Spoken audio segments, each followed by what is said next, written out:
Good morning, everyone, and good evening in other parts of the world. It is an honor to be back here in the Tokushima conference.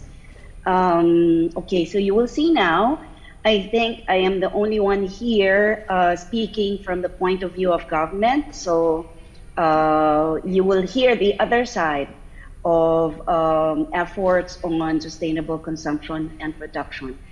In the Philippines during the COVID-19 pandemic, we all have this goal of having a stable, comfortable, and secure life. Everyone wants to be secure in the thought of having everything that they need, and this is our goal for all Filipinos in 2040, taking after the 2030 Sustainable Development Goals of the United Nations. You will see here that COVID-19 might have caused us a lot of difficulties, a lot of challenges and hardships, but it has also heightened awareness on sustainable and ethical consumption. Consumers, when shopping, have now stayed indoors, and we have somehow escalated our sustainable movement. There is, of course, the demand for green products like pre-loved clothes or cutleries, energy-saving home products, and all that. It will likely alter consumer behavior permanently, and this means that retailers would have to maybe redo or rethink of their business plans so that they can remain relevant in the future. We have found surveys where consumers are more seriously considering health and the environmental impact of their shopping choices. In the Philippines, we have also done a survey where we found that 97% of Filipinos believe that businesses have a responsibility to do social good.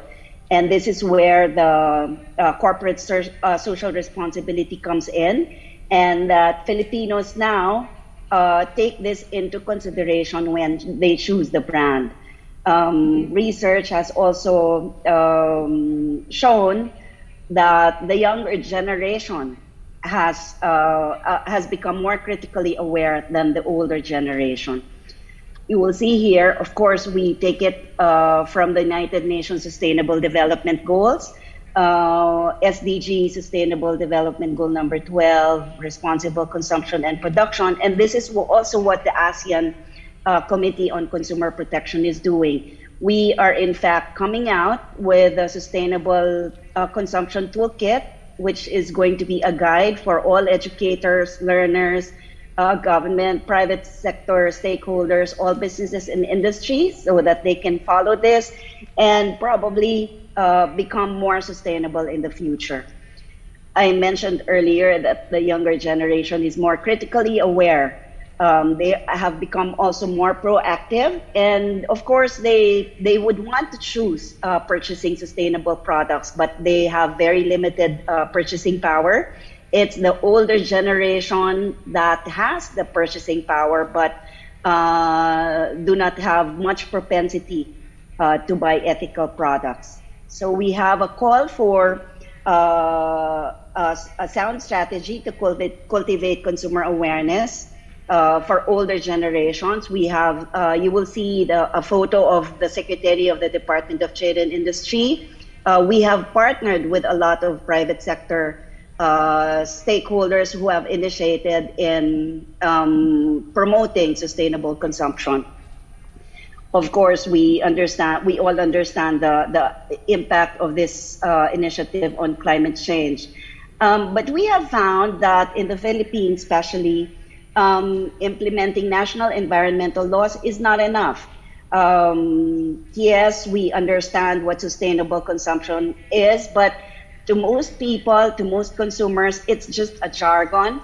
It's just a term that not many Filipinos still practice nowadays. So despite the implementation of national environmental laws, we still find a lot of people not practicing it. So it is very important for us to educate young people. You will see here we have the Check the Seal program. This is the eco-labeling program in the Philippines. But we have to continue educating the public.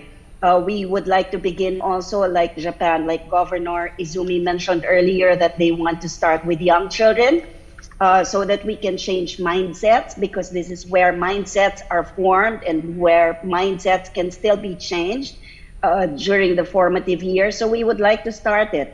And we would also like to create the demand for sustainable products. We would note that there are a lot of products all over the world that are produced sustainably, but demand is not as much as production. So in the Philippines, we would want to create this. And so educating the minds of the young is very important for us.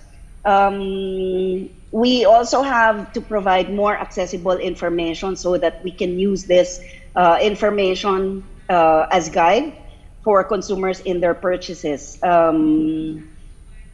Sustainable consumption and production needs to be taught in and needs to be included in the grade school curriculum. We also need to laymanize and simplify the term. I understand that it was Professor Ellis earlier that made this definition, and we can probably use that in the Philippines.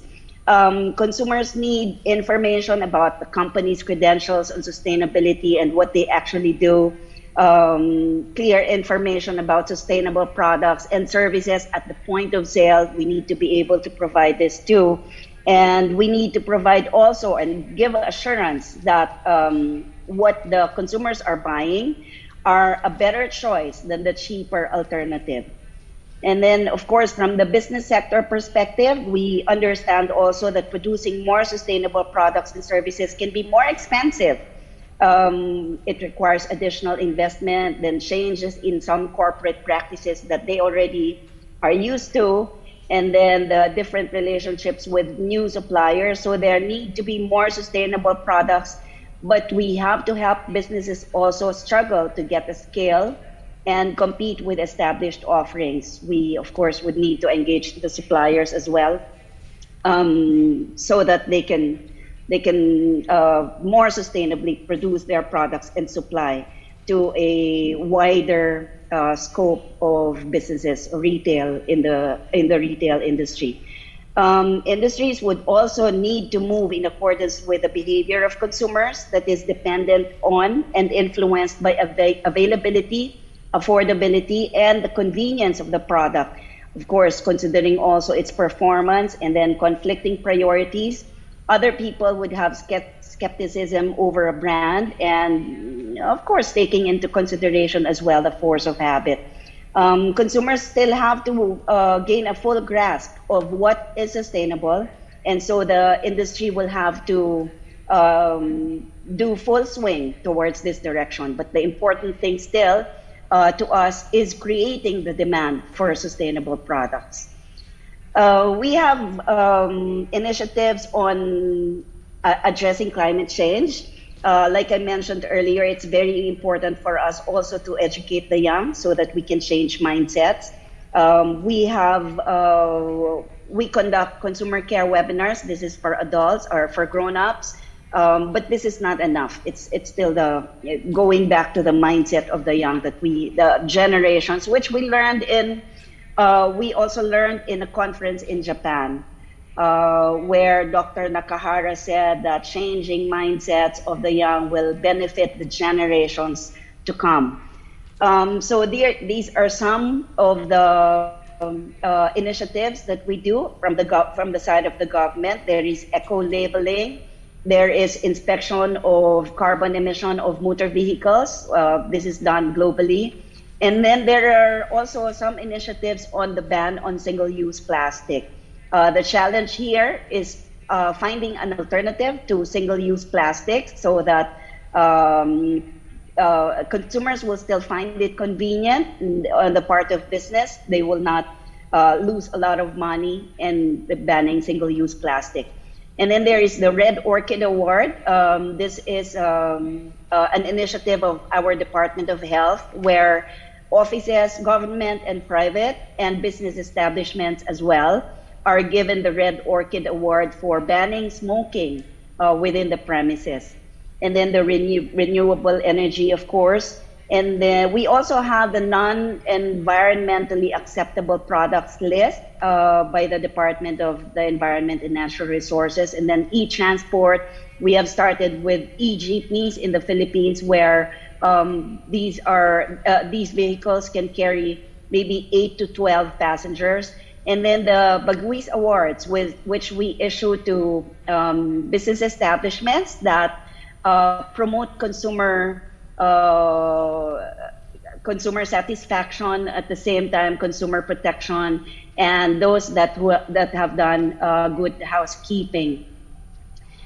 We understand that sound policies need to be done in the ASEAN region.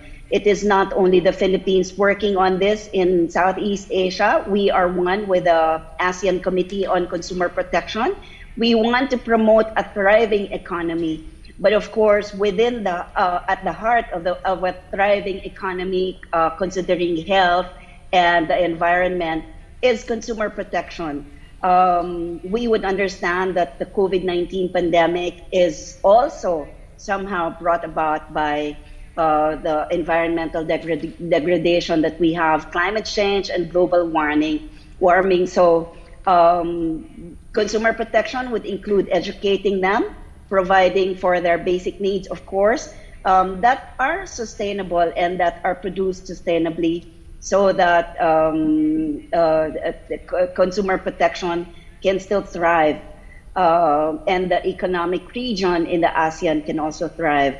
The DTI adapts to changes also in the e-commerce sector. The e-commerce industry is a booming industry anywhere else in the world, and we have standards also, Philippine national standards that have been adopted from international standards that apply to e-commerce and internet retailing.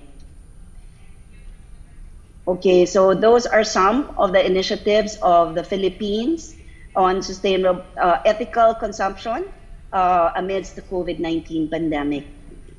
Thank you very much.